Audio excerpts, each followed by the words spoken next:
Are those debt collectors blowing up your phone continuously? Are you struggling to set some money aside for retirement, purchasing a home, or making a down payment on a car? Are you constantly afraid to check your bank account for fear of it being zero or close to zero, or even worse, in the negative? If you responded yes to any of these questions, then you're not alone. The average person is swimming in lots of debt and finds it very difficult to save and prioritize their spending habits. So let's change that and get you on the right track. Welcome to Mouth of Money.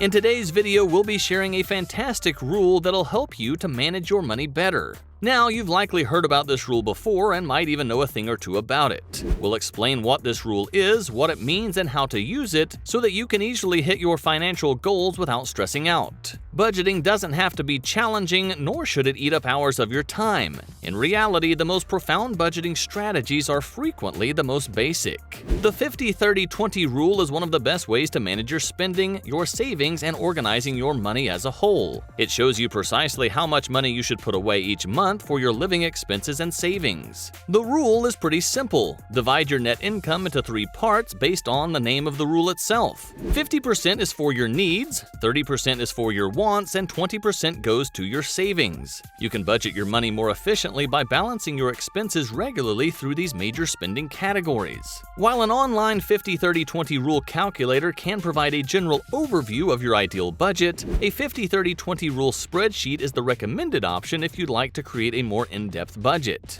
Spreadsheet software such as Microsoft Excel, Google Sheets, and Apple Numbers all offer pre-made templates that will help make spreadsheet budgeting easy. You can find plenty of free online 50-30-20 rule spreadsheets that are compatible with whichever program you're using. Before we move forward, it is important to note that we're discussing after-tax dollars here, aka net income. So, for instance, you may have a gross pay of $60,000 a year, but after taxes you'll only be receiving between $45,000 and $49,000 per year, depending on where you live. We'll be focusing on these after-tax dollar numbers or any other specific ones based on your own financial situation. Since there are just 3 key areas to track, which are your needs, wants, and savings, you can spare yourself the effort and frustration of having to dip into the transaction details every time you spend.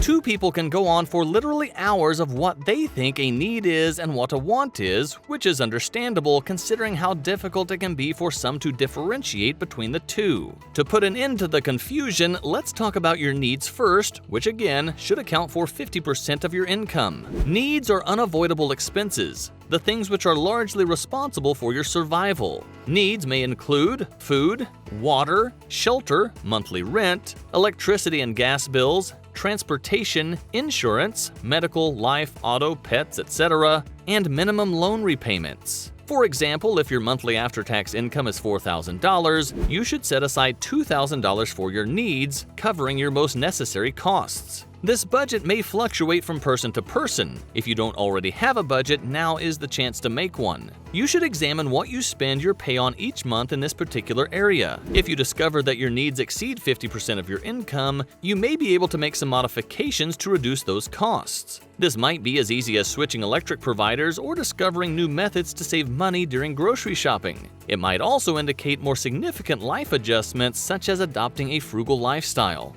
Now that you've successfully adjusted your expenses and achieved 50% for your needs, let's move on to wants. These are defined as non-essential expenses like buying the latest iPhone or Gucci bag. Wants are things that you choose to spend your money on, although you could definitely live without them if you had to. But living without such things would seemingly put a damper on your life. These things may include frequently dining out, shopping for clothes, a gym membership, holiday items, home cable bills or entertainment subscriptions like Netflix, Hulu, ESPN, and Disney+. At times, it still might not be as easy to distinguish between necessities and those hard-to-shake wants. However, the general rule for identifying a want is asking yourself if you can survive without it, and if you can, it is most certainly a want. Using the same example as before, you have $1,200 to spend on your wants if your monthly after-tax income is $4,000. And if you notice that you're spending too much money on your wants, consider which of those things you should avoid or cut back on.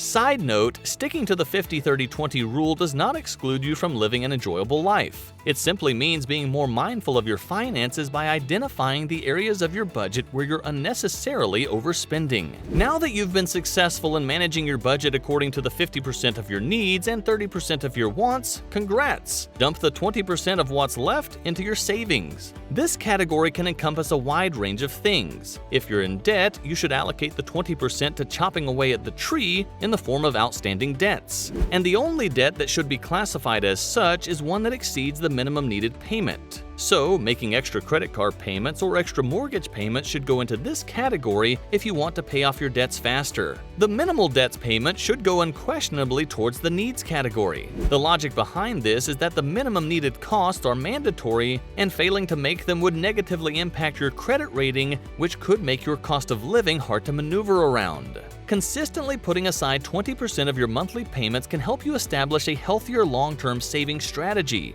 whether your primary goal is saving for your kids' college or building an emergency fund. Using the same example as before, consider your after-tax earnings to be $4,000. Now, you'll have to save $800 a month, and in a year, you'll be saving $9,600. Awesome, right? To put retirement into perspective, a retired life can be problematic if you have no money to spend. Healthcare, in particular, tends to become quite costly when you're up in age. So, if you don't want to depend on others for your well-being, then it would be wise to save some money here. When you're able to comfortably retire, you'll be happy you put your future first and made savings for retirement early a priority. And if you want to leverage high ROI, you could invest this money into a business or asset to earn even more, and eventually save more, rather than letting the money sit motionless within your bank account and accruing interest. This could provide a better retired life for you. But what kind of business or asset should you invest in? Well, that's a topic for another video.